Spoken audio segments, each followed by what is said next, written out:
हरियाणा विधानसभा के शीतकालीन सत्र का आज दूसरा दिन है और काफी हंगामेदार आज का दिन भी रहने वाला है। सदन में आपको बता दें कि जहरीली शराब का जो मामला है वो गूंजता हुआ नजर आएगा। तो सत्ता पक्ष और विपक्ष इस पूरे मामले को लेकर आमने सामने होकर नजर आएंगे। प्रश्नकाल के साथ सेशन की कार्रवाई शुरू होगी। तो आज शीतकालीन सत्र का दूसरा दिन है। आपको बता दें कि जो अहम मुद्दा रहेगा वो जहरीली शराब का रहेगा। और इससे पहले अगर इस पे अपडेट की बात की जाए तो काफी लोगों की हरियाणा में इससे मौत हो चुकी थी। सबसे ज्यादा मामले यमुनानगर अंबाला से जहरीली शराब पीने के सामने आए थे। तो 11 बजे यानी कि थोड़ी देर बाद सदन की कार्यवाही जो है शुरू होगी। प्रश्नकाल के साथ कार्यवाही की शुरुआत की जाएगी। तो हमारी सहयोगी पूजा वर्मा इस समय लाइव हमारे साथ जुड़ चुकी है। तो पूजा, आज शीतकालीन सत्र का दूसरा दिन है, आज क्या कुछ खास रहेगा? और आपके साथ कांग्रेस के वरिष्ठ नेता किरण चौधरी भी मौजूद है, उनका क्या कुछ कहना है, उनसे खास बातचीत करेंगे आप। पूजा जी बिल्कुल श्रेया, सबसे पहले आपको बता दें कि हमारे साथ एमएलए और कांग्रेस की वरिष्ठ नेत्री किरण चौधरी हमारे साथ है। मैम बहुत बहुत स्वागत है डेली पोस्ट में। मैम शीतकालीन सत्र है, हालांकि 2 दिन है, मुद्दे बहुत सारे हैं क्योंकि एक स्ट्रैटेजी बनाता है विपक्ष जब किसी भी सत्र में जाना हो। तो ऐसे में आपको क्या लगता है कि कम है ये सत्र और कौन कौन से मुद्दे हैं अहम जिस पर चर्चा से सरकार भाग रही है? देखिए, सरकार के खिलाफ मुद्दे बहुत हैं। आज 10 साल पूर्व जो है हर वर्ग जो है वो त्रस्त है, चाहे महिला हो, चाहे किसान हो, चाहे नौजवान बेरोजगार हो, चाहे किसान, चाहे हमारे ये जो व्यापारी भाई हों, हर वर्ग त्रस्त है। और सबके इतने सारे जो हैं मसले हैं कि उनको उठाने के लिए कम से कम 10 दिन चाहिए होते हैं। अब जब ये जो है ये सदन क्यों चलाया जाता है, ये एक कॉन्स्टिट्यूशनल रिक्वायरमेंट है और इस कॉन्स्टिट्यूशनल रिक्वायरमेंट को पूरा करना चाहिए, लेकिन यहाँ पे खाना पूर्ति करी जाती है। अब 3 दिन के अंदर जो है, अब मेरे जैसा जो है, जो पूरे हरियाणा से मुद्दे आते हैं और लोग ये आशा रखते हैं कि उनको उठाया जाए, 10 तो कॉलिंग अटेंशन मोशंस मैंने ही भेजे हैं, 9 और 10 उसमें शॉर्ट ड्यूरेशन डिस्कशन भी है, एक रेजोल्यूशन भी है, क्वेश्चंस भी हैं। अब कल कुछ नहीं लगा, आज जो है एक जहरीली शराब के ऊपर चर्चा का जो है कॉलिंग अटेंशन लगा है, उसके ऊपर भी 1 या 2 सवाल पूछने देंगे। आखिरी में जाके मेरे को लगा देते हैं ताकि मैं बोल ना पाऊं, मेरी मुंह बंद करने के लिए ये काम करा जाता है। तो सच्चाई ये है कि जिस काम के लिए सदन चलाया जाता है वो तो काम हो नहीं रहा, ये तो खाना पूर्ति हो रही है।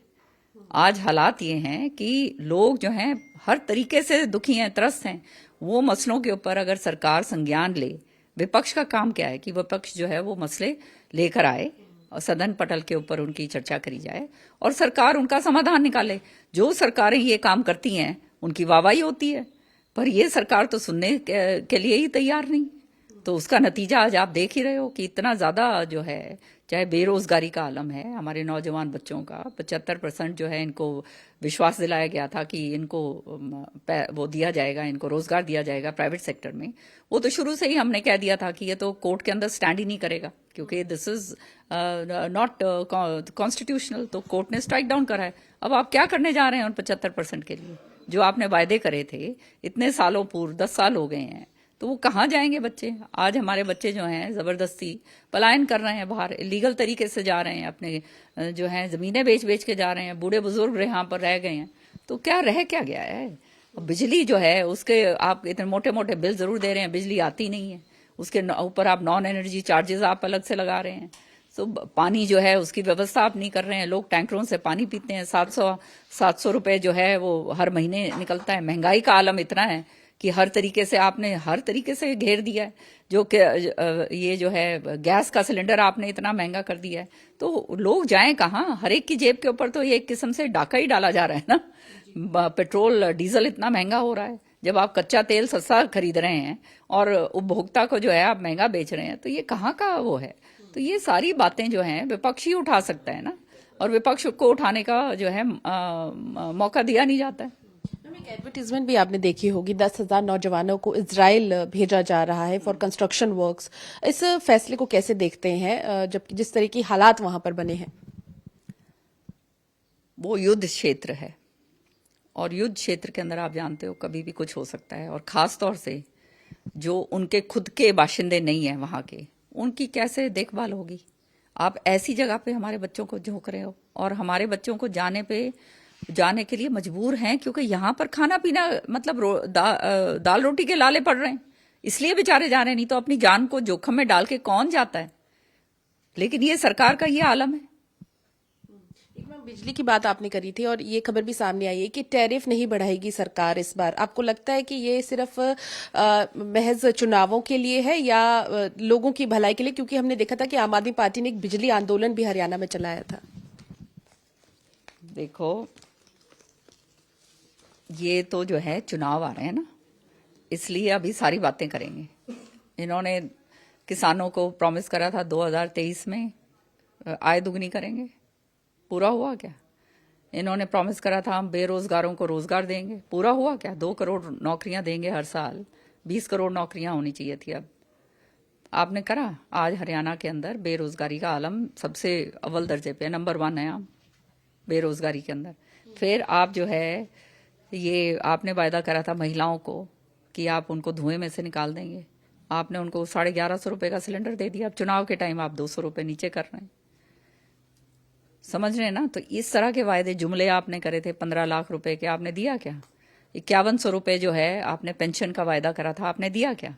आपने वायदा करा था ये बेरोजगारी भत्ता जो है 9,000, 6,000 और 9,000 रुपए देंगे। जो 10th पास हैं वो 6,000 रुपए मिलेगा, और जो BA पास हैं उनको जो है 9,000 रुपए मिलेगा। आज तक मिला उनको? तो ये सारे वायदे हैं और ये खाली हवाई हैं और कुछ नहीं हुआ है। आज धरातल के ऊपर जो हाल हो रहा है, किसानों का हो चाहे किसी का, हमारे ये व्यापारी भाइयों का हो, चाहे कोई भी वर्ग हो, मजदूरी खत्म कर दी आपने। तो हर तरीके से जो है महंगाई का आलम इतना है कि बुरे हाल हो रहे हैं, और आप सब सुविधा कुछ आप दे नहीं रहे हैं। अब बिजली की जहां तक बात करी जाती है, बिजली पे जो है ये जो FSA चार्जेस जो हैं वो क्या कहते हैं लेवी करे गए थे जब पावर वॉज जनरेटेड स्टेट के अंदर, ठीक है ना? अब जो है इलेक्ट्रिसिटी है इसको आउटसोर्स करा जा रहा है। आप यहाँ नहीं जनरेट कर रहे हैं, आप आउटसोर्स कर रहे हैं, आप बाहर से आप बिजली लेकर आ रहे हैं। ठीक है, तो आपने देखा हमारी जो संवाददाता है पूजा वर्मा, वो कांग्रेस की वरिष्ठ नेत्री किरण चौधरी से खास बातचीत कर रही थी। और आज विधानसभा शीतकालीन सत्र का दूसरा दिन है, तो पूरी तैयारी के साथ जो है कांग्रेस भी सदन में जाएगी और अपने मुद्दों को पूरी बेबाकी से रखती हुई नजर आएगी।